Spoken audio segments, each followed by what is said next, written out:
So thank you everybody for joining us this evening. My name is Dan Wong. I'm the project lead for the UEL Governance Services Structure and Governance Study. I'll do an introduction of the rest of the team a little later on in the conversation. The UEL governance study, we've been at this for just over a year and a bit. Due to COVID, it has lengthened the process, and but really excited to meet with you this evening to get your feedback and thoughts on the services structure and governance with respect to the University Endowment lands, which is a very unique, has a very unique governance structure within the province. With me this evening is Mackenzie Walker. He's a project planner from our Vancouver office. Melissa Clements, who's a project advisor also from our Vancouver office, and Alex Miller, who's a community engagement specialist from our Kamloops office. And I'm joining you from Victoria on the traditional territories of the Lekwungen people. So tonight, we will be using a Zoom format for this conversation and presentation. You can keep your video and audio off. And as mentioned, this session will be recorded and then posted to the website for those who aren't able to join us. Throughout the evening, you are able to post any questions to the host, which is Alex Miller, via the chat. The next slide, she will run through a bit of a technology 101 for those with respect to responding. And then we've got about a 20-25 minute presentation, which gives you a bit of the background, the work to date that we've been doing, and then introducing the breakout sessions. And like I say, this presentation, once completed, is being recorded and will be posted to the website.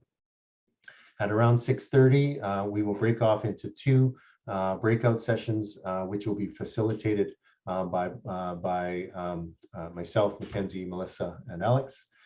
They will be small group discussions to review the governance scenarios. We've allocated an hour for that discussion. If we take the hour, then great.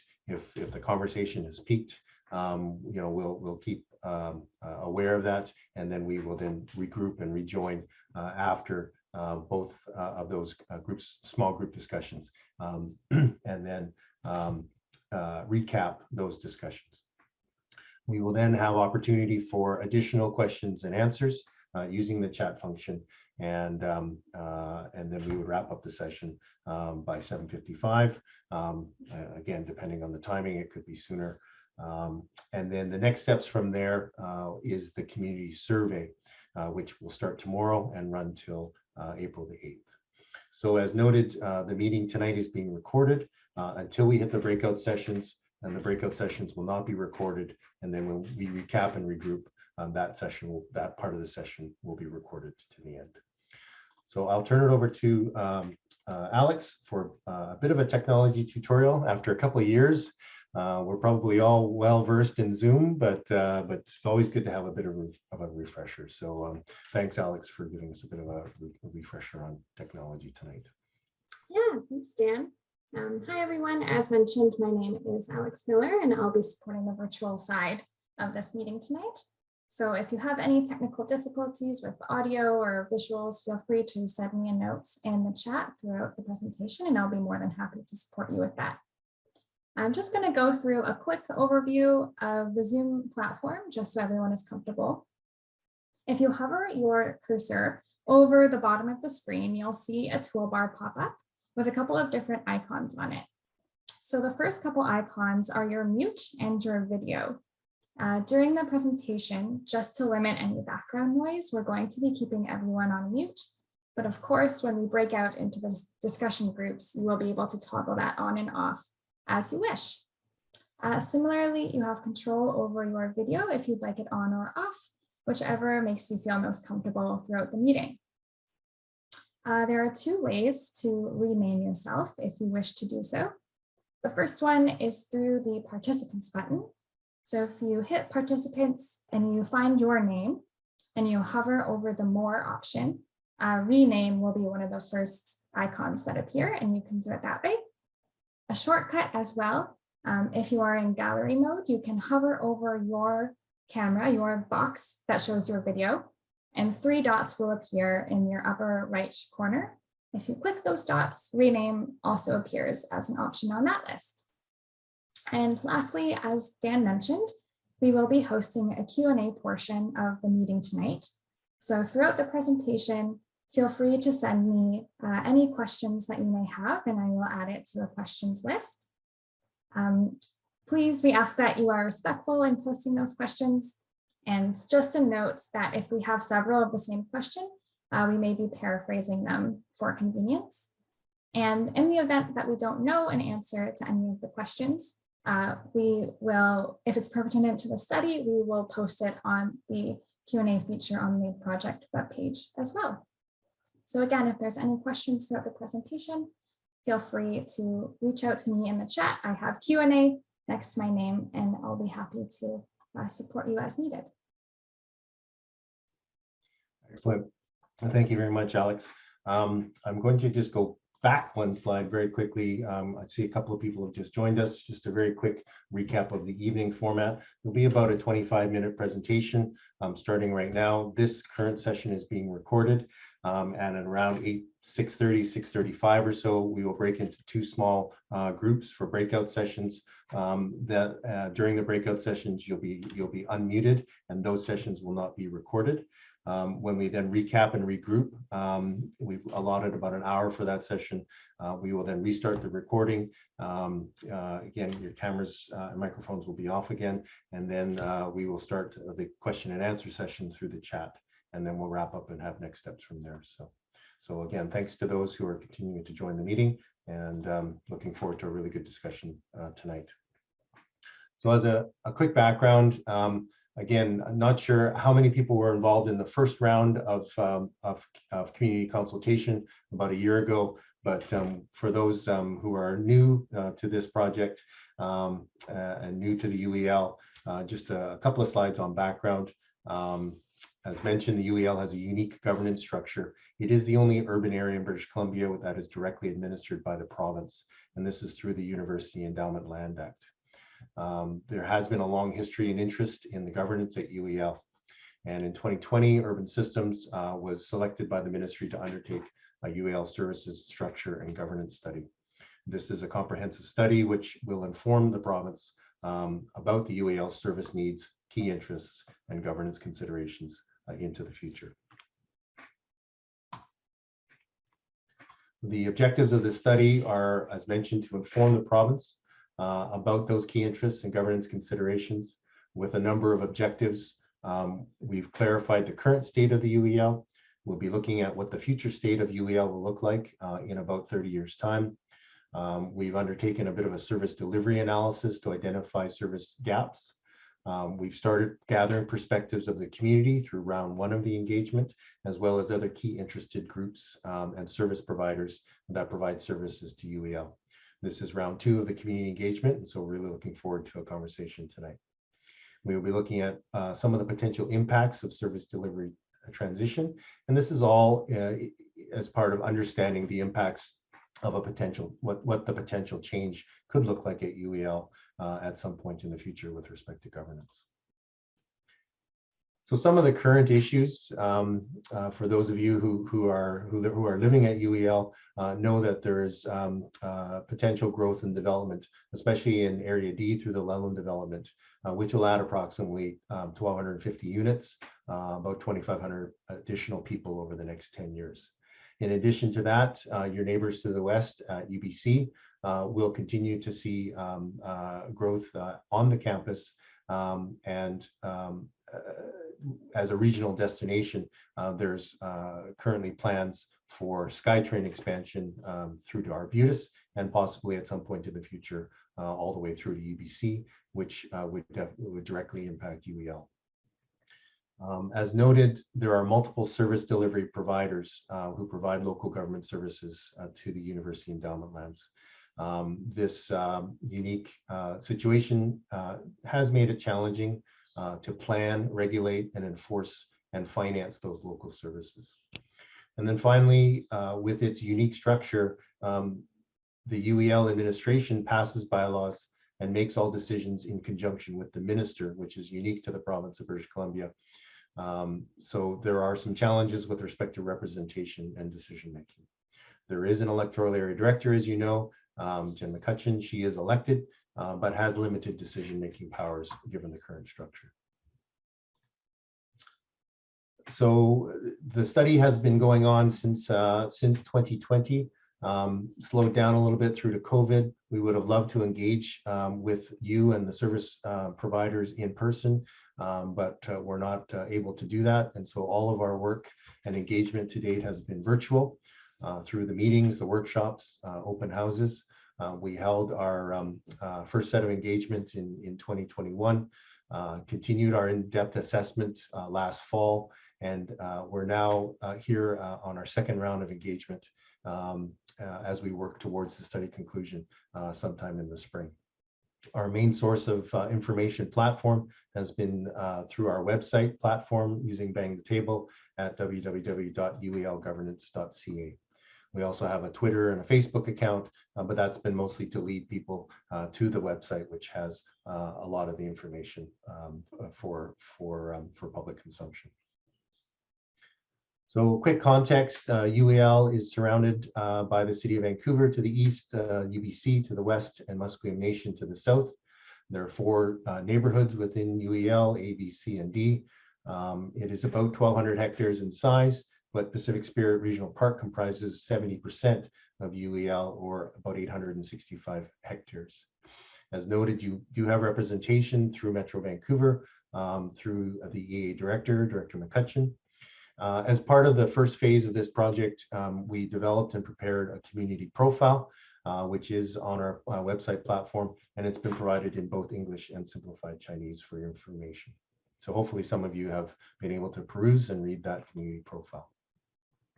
There is a myriad of services that are provided to UEL from a number of agencies under a number of different arrangements and agreements.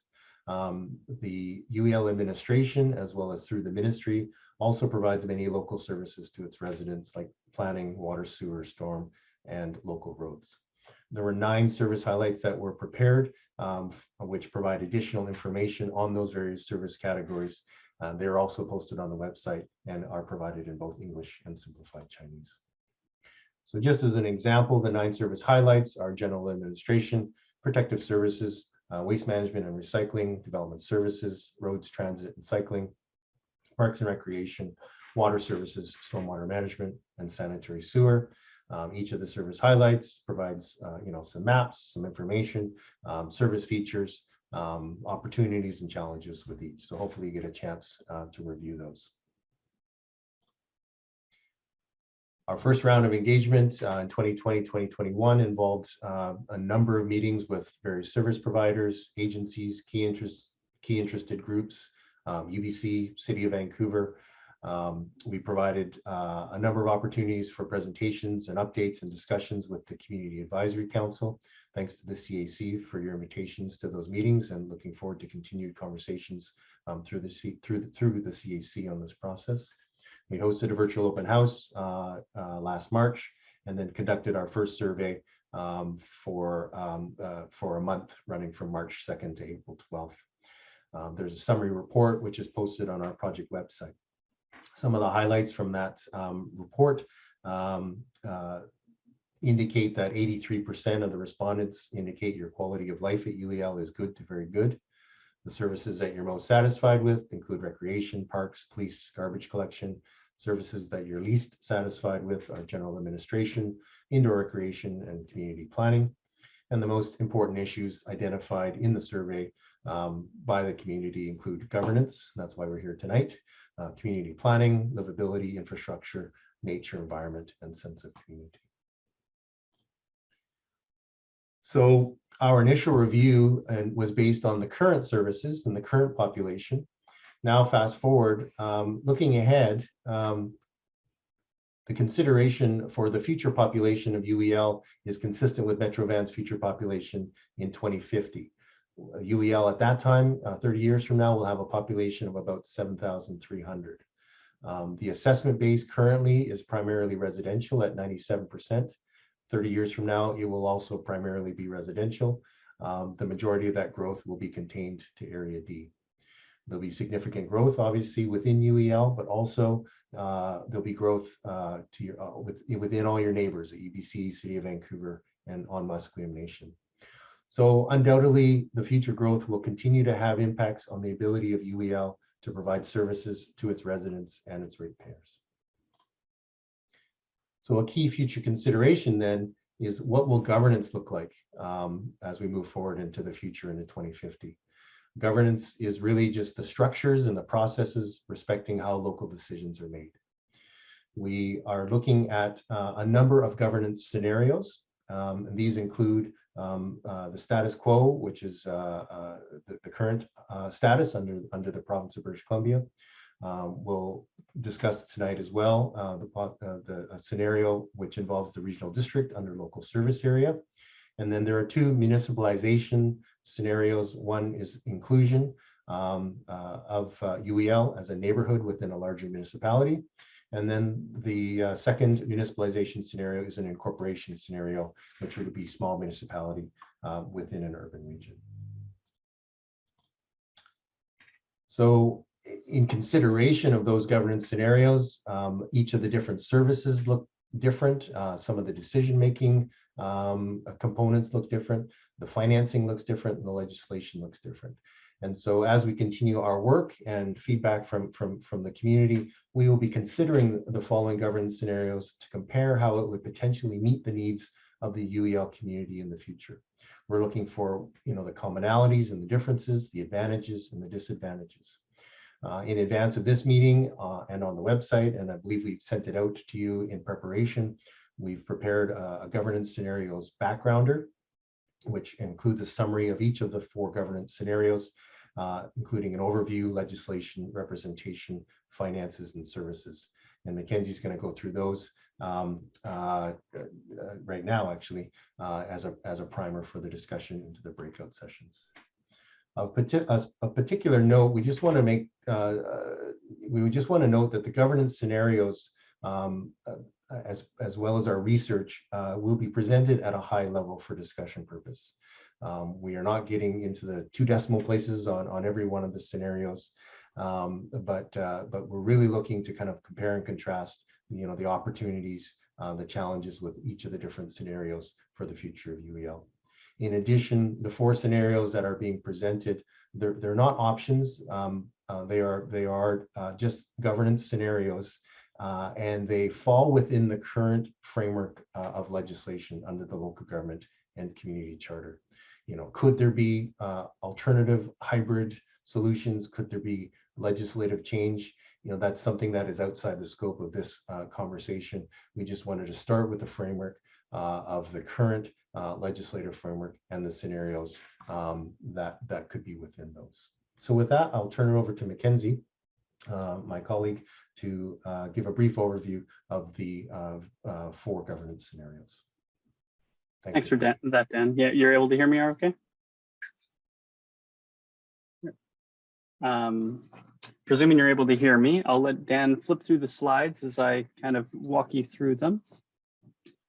So the first one, of course, is the provincial. And so this one, it will be familiar to you that are living in the university endowment lands, because this is the status quo.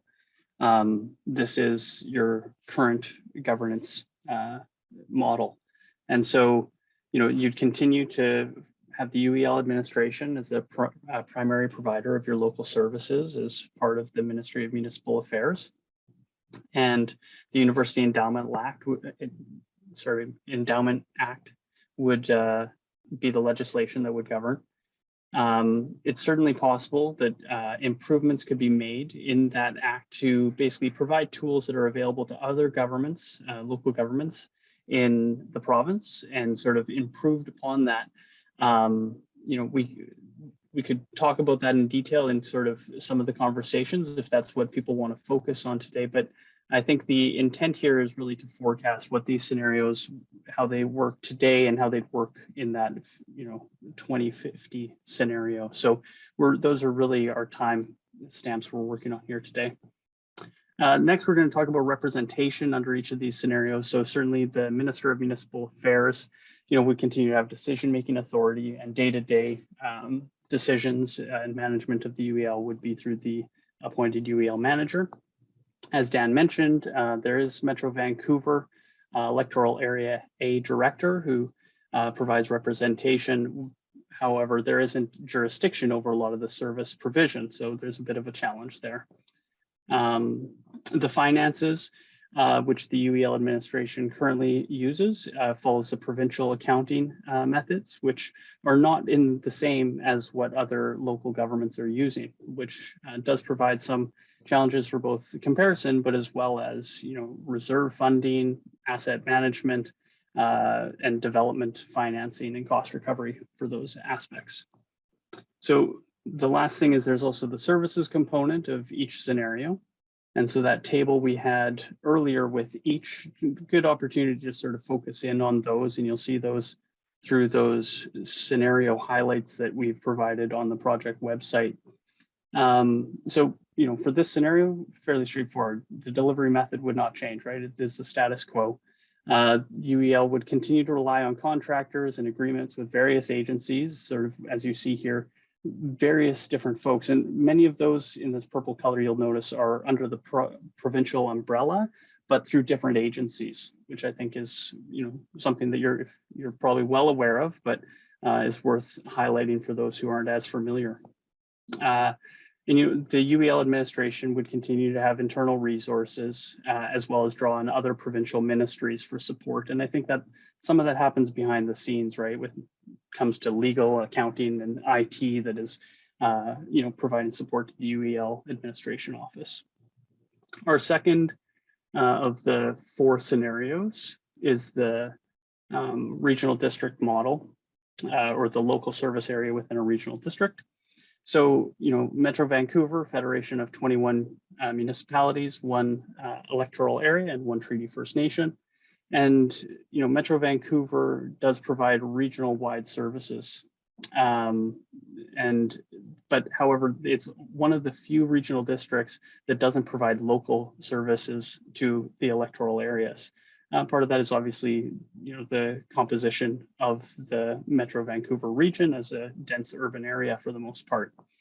Legislation is through the Local Government Act. So this would be to take a model that is already available under the legislation and to use it for local service provision through Metro Vancouver. So, you know, we've engaged with Metro Vancouver on how this would impact them and what that would look like. And of course, it's possible, you know, there would certainly be shifts in their organization that would be required because they don't currently do this, but they would be effectively taking on the responsibilities of the UEL administration office.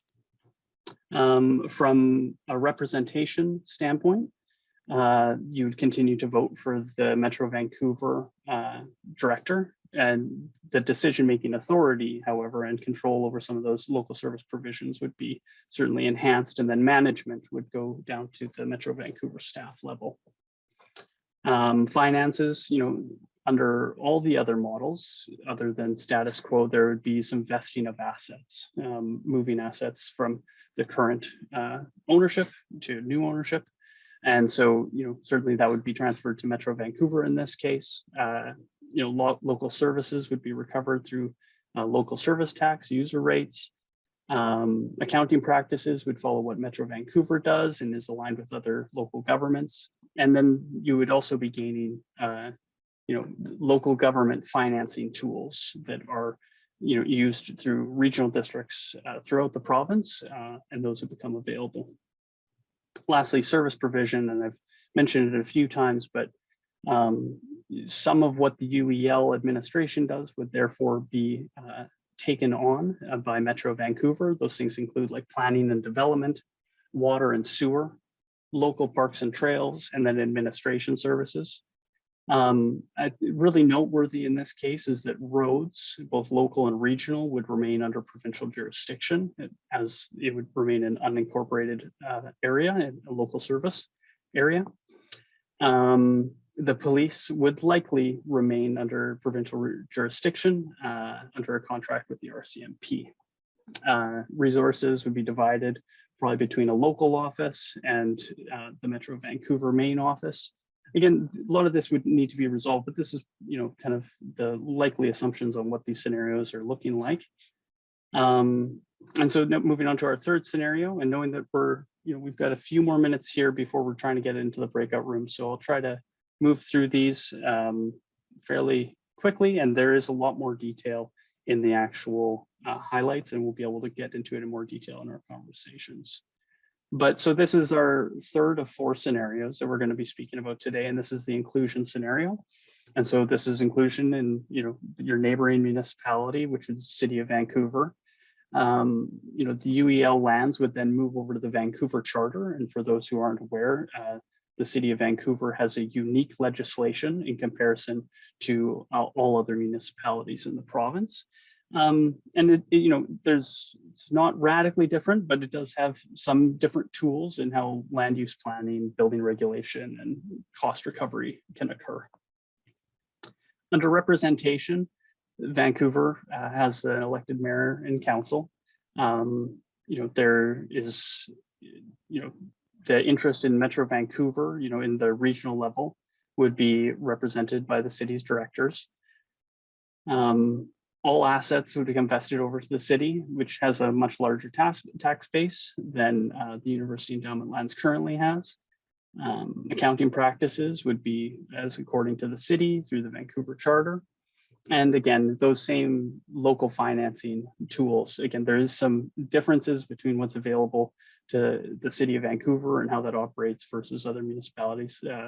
But similar that those that are currently not available would become available to the UEL. Lastly, services.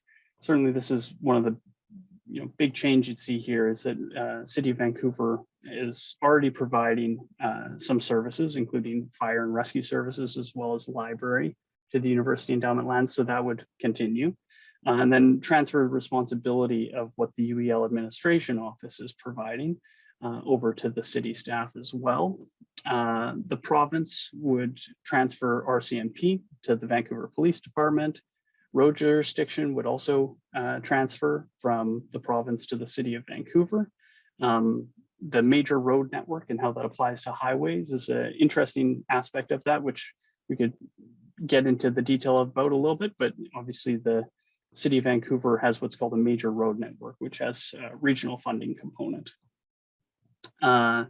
The city administration offices are centralized in the city where you're probably familiar with them. And then they do have sort of operational locations that are scattered throughout the city. And those are different yards. And so there's the city hall and the actual administration offices, and then the operational offices, which are throughout and maybe less familiar to folks.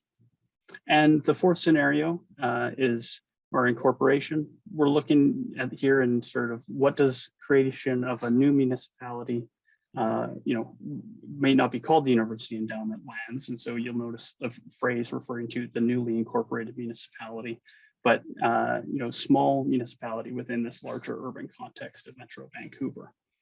And so the legislation for enacting that is in use throughout the province. The Community Charter and the Local Government Act are there.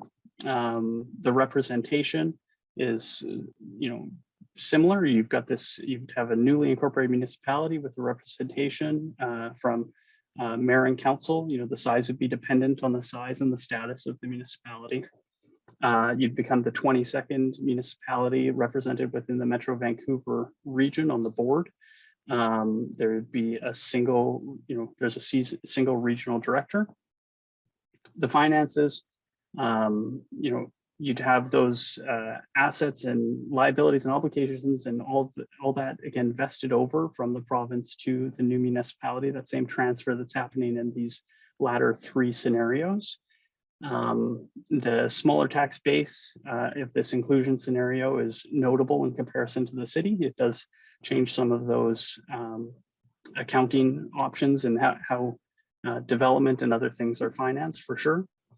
There'd be a requirement to establish a new administration, bylaws, policies, and all of that goes into establishing a new municipality, a new office, and a new administration. Accounting practices would follow standard, standards that are followed through other local governments, along with the same financial tools we mentioned.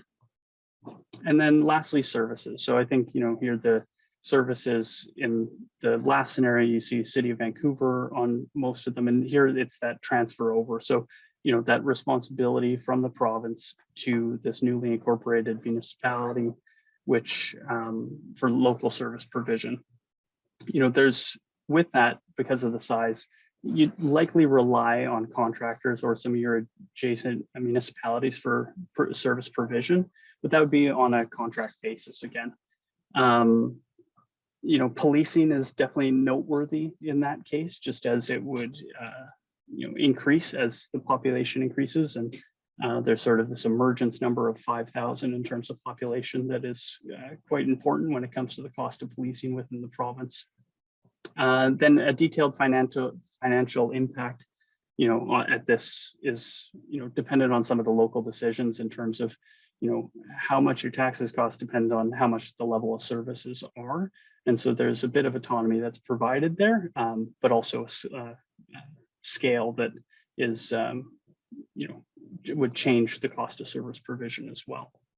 And so those are our 4 scenarios that we're talking about tonight, and we want to hear from you in our breakout rooms about how these would impact you, the benefits and whatnot you see with each of them.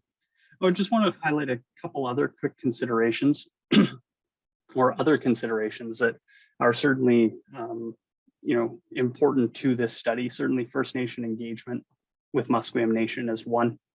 That's happening parallel to the study, and they've been invited to participate, but we haven't heard meaningfully from them throughout so far. So, what we're presenting today hasn't really had their interests fully incorporated. Certainly we're working with the ministry to hear from them, but that is something that the province is doing parallel to this study. There's assets and inventory and condition of infrastructure and buildings and fleets, and some of that quantifiable the costs that are also a big component of what that asset transfer might look like.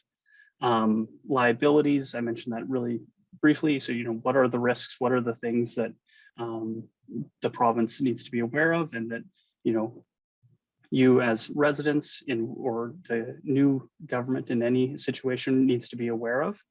Certainly there's Crown land consideration, the local parks, regional parks, and the lands that are not, being used for some of the existing developments are, I think, an interesting component of that. And there's, Crown lands operate under a different act, for example, than others. And so I think that there are some unique characteristics that we've been analyzing there.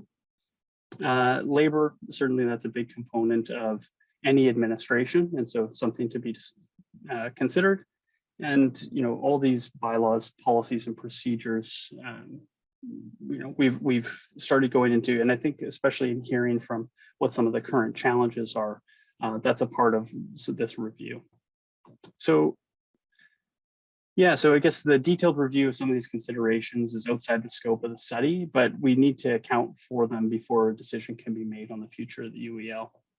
And so part of what our study is doing is really identifying any gaps that still exist in the information that is available. And so with that kind of is our presentation. We're just about 10 minutes over where we initially, and sometimes that happens as we get moving into these, but we are moving now into the breakout sessions, and this is our opportunity to hear from you. And so, with that, these will last approximately 50 minutes now. I think that's still, we've left enough space for that time. And I think for our group sizes, this will work quite well. Really looking forward to it. Again, you'll have the opportunity, you'll be given the opportunity to unmute yourself, and we'll have Dan and Alex in one group, myself and Melissa in one group, facilitating and taking notes, and you'll be able to watch us taking those notes as we go. So with that, we'll just pause and say thank you again for joining us this evening. We really look forward to hearing from you. And Alex, I think you're going to launch us out into our breakout rooms. And again, those are not recorded. The conversations there we'll be taking notes, but we won't be actually keeping the virtual recording going. Yeah, thanks everybody. I just want to thank everybody in the breakout rooms for your contribution. Thank you again for attending tonight. There's been some really good discussion We asked three questions during the breakout sessions for each of the 4 governance scenarios. What opportunities, advantages do you see with this scenario? What challenges and disadvantages do you see with the scenario? And any specific personal impacts that you have. So yeah, again, if everybody can turn the camera off, that would be greatly appreciated. And so for our group, again, really good discussion. All attendees actually ended up living in Area C and expressed, and some had lived there longer than others. So it was a really good cross section for sure. So, you know, certainly some of the advantages of the current scenario, which is the under the provincial scenario, some potential tax savings, you know, the actual opportunity for individual residents have today to provide input and review plans. And that process, when it works, it actually works relatively well from resident input. Some of the challenges and disadvantages currently is the way that the current administration and processes are functioning. That there is a definite lack of potential democracy and say in the process, and some of the issues that can't necessarily be addressed under the current governance structure, things like noise and parking as well. And so an interesting conversation about you know, the current population at 3,000. You know, what that future population looks like, you know, how fast will the community grow? What are the characteristics and demographics of that new population growth? What is it going to look like? And then under this scenario, it really kind of depends on who the minister is, who represents, and so where that minister is located. And there was, you know, the one suggestion that potentially the current MLA should be, you know, more responsible for the UEL under the current provincial scenario. And I think the suggestion there was it currently works because the current MLA is a minister in the current government. But what would that change if that minister or that MLA wasn't in the current government? So yeah, some really interesting conversations, and the feedback that there are some things that actually are working under the current scenario, certainly some challenges. Under the regional district scenario, this was a bit of a new one. It isn't very common and well understood in the province of British Columbia. So you know, I think the group needed a bit more time to kind of think about that. The advantage, I suppose, that it did give an opportunity to take on some of those local government tools and opportunities without kind of going all the way towards an inclusion or incorporation.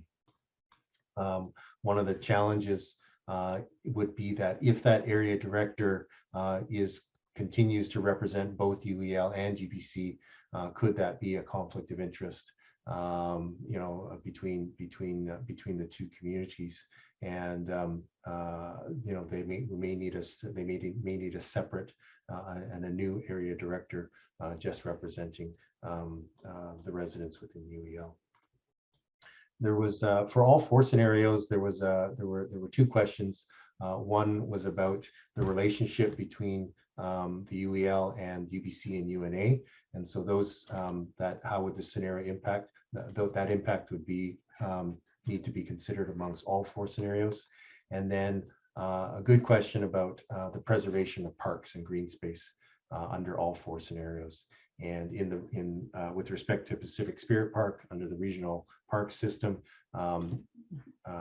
we believe that would likely stay the same under the regional district management of Pacific Spirit Park. What would potentially change is the local parks under each of the 4 scenarios. So a really good discussion in that perspective among parks. With the inclusion, the opportunities there. Again, the participants in our grouping from Area C, being adjacent to the current city of Vancouver, there were some potential advantages being right adjacent currently to the city. There was opportunities potentially with economies of scale at the City of Vancouver. They have an experienced organization, and they provide good social services to its current residents. Some of the challenges would be just the issues of being able to meaningfully engage with the city in a large organization, being a small area in a large community, and would they have their voices heard. And I guess kind of the general feeling that maybe a smaller organization is preferred over a larger organization, which led to the segue of the last one, which was the the incorporation scenario. Some of the advantages is you're a smaller governance entity. You would have more input at that really local level. You would have more ability to protect areas where high density growth and development is not wanted or preferred. Interestingly enough, there were definitely a good discussion here about the challenges of incorporation. And again, just the ability to get people running for council, the ability to have the resources and experienced staff, volunteers for the different community organizations, and would this area be big enough to sustain its own governance model? And then what do you do in the interim as the community is growing from 3,000 to 7,000? So yeah, it was definitely there was no one clear I wouldn't say winner, but one clear scenario that kind of stood out more than others. Just a really good discussion, and I really appreciated the discussion that we had. So I'll stop there, Mackenzie, because I want to give you at least 5 minutes to recap, because I took a lot of time there. So thanks. No, that's great, Dan. Thanks for that. I think what I'll do is I'll just highlight some of the similarities that we heard as we go through as well, and then it will allow it to be a little bit of a briefer summary, because there was some things that were similar, but certainly some differences in the conversation. I would say, one thing that was definitely heard was overall a need to get overall engagement of residents more involved. And I think, starting where you ended your points, was there was consideration with incorporation that whether there's enough base to keep that governance model working, based on particularly the current CAC and challenges that have been occurring with finding people to fill spaces.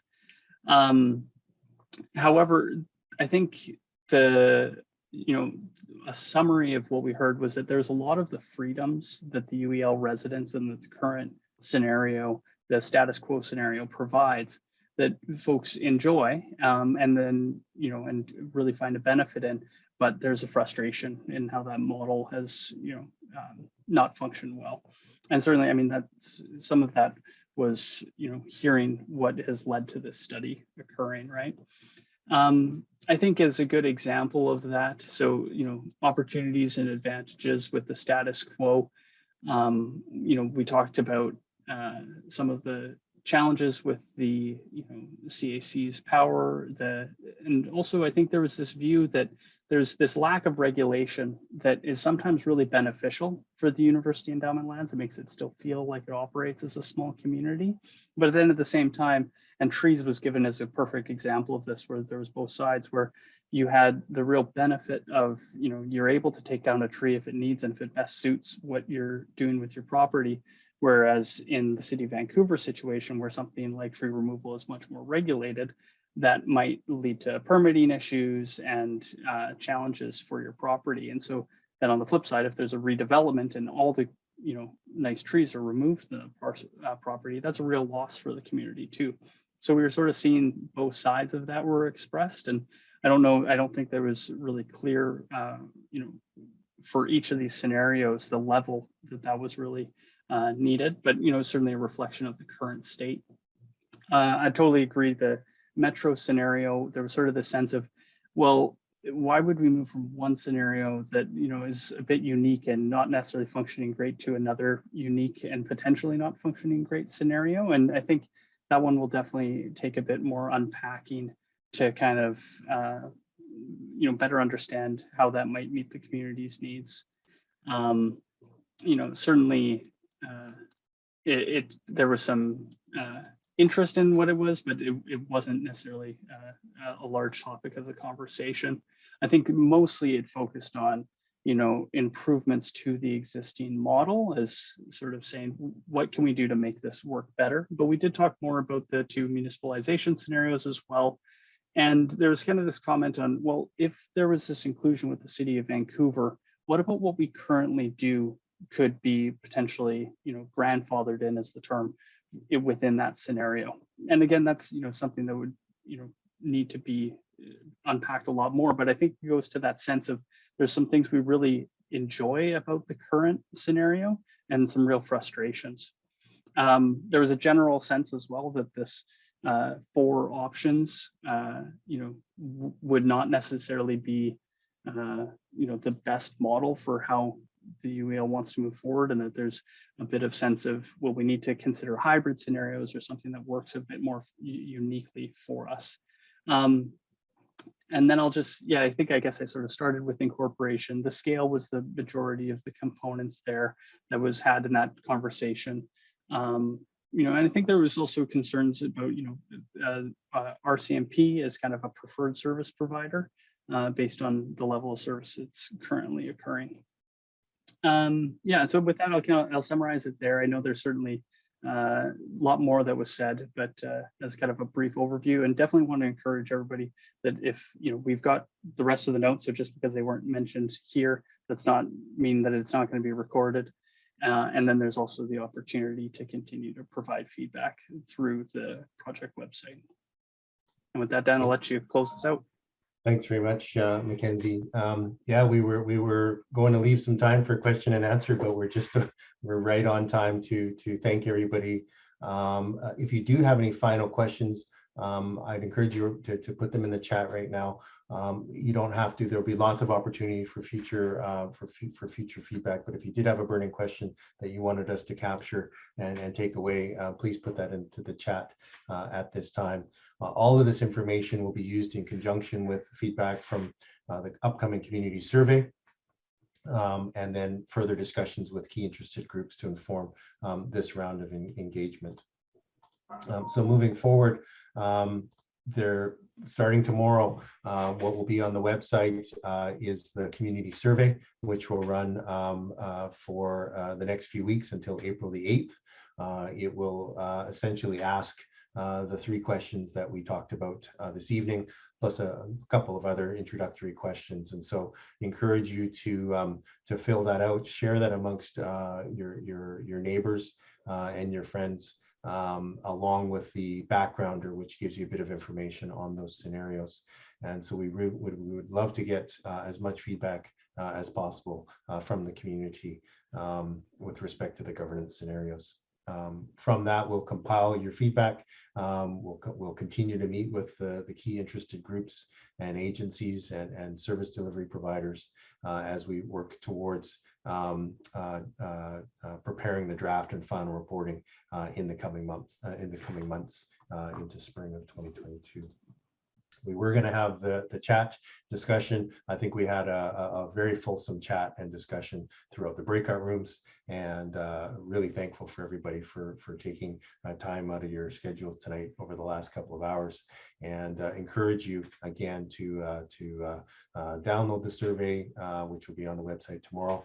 We will splice the public portions of the presentation tonight, and that will be also posted on the website. So those that weren't able to attend will be able to see the presentation. The presentation will also be online as well too, and would really encourage all of you to visit the website, fill out the survey over the next 3 weeks. And again, thank you very much again for your time this evening. Have a great evening, and looking forward to further conversations with the community. Thanks very much.